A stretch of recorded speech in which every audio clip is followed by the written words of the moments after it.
Alright.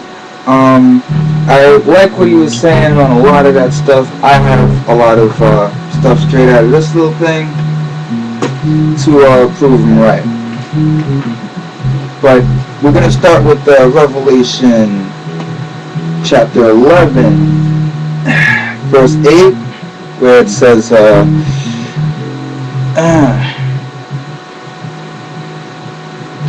and their dead bodies shall lie in the street of the great city, which spiritually is called Sodom and Egypt, where also our Lord was crucified.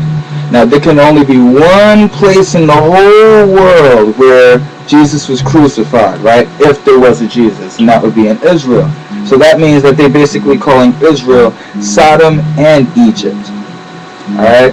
Remember, Egypt in general has a very, very strong influence on every single religion known to man because they don't have anything original. The only thing that was even close to original was Jesus himself. Speaking of Jesus, we can also look at Matthew chapter 2.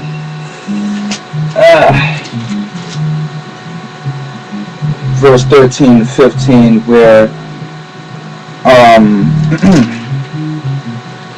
Jesus ends up going to Egypt in order to keep from getting killed by all the people that were trying to kill him. And when they were departed, behold, and the angel of the Lord appeared unto Joseph in a dream, saying, Arise, and take the young child and his mother, and flee into Egypt, and be thou there until I bring word for Herod, who will seek the young child and destroy him. Now, what's funny about that is that means that Jesus has spent at least a couple of days in Egypt. That's making his birthright really, really simple. Definitely linked to Egypt in every sense of the word. Well, maybe not every sense. The idol worshiping thing is a little off. But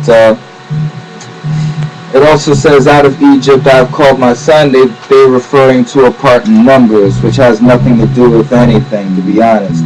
But one thing I do want to finish off with is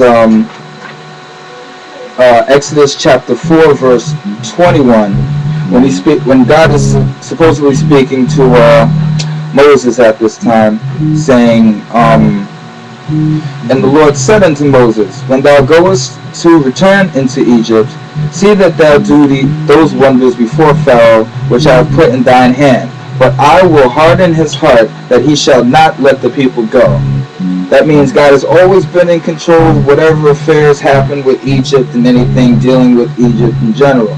You have no idea the innocence behind the color of the skin and the rich history that starts from Egypt. If they say that land started in the middle of Africa, of course that's possible, but that diaspora between Babylon leaking down into Egypt, that's the start, you know?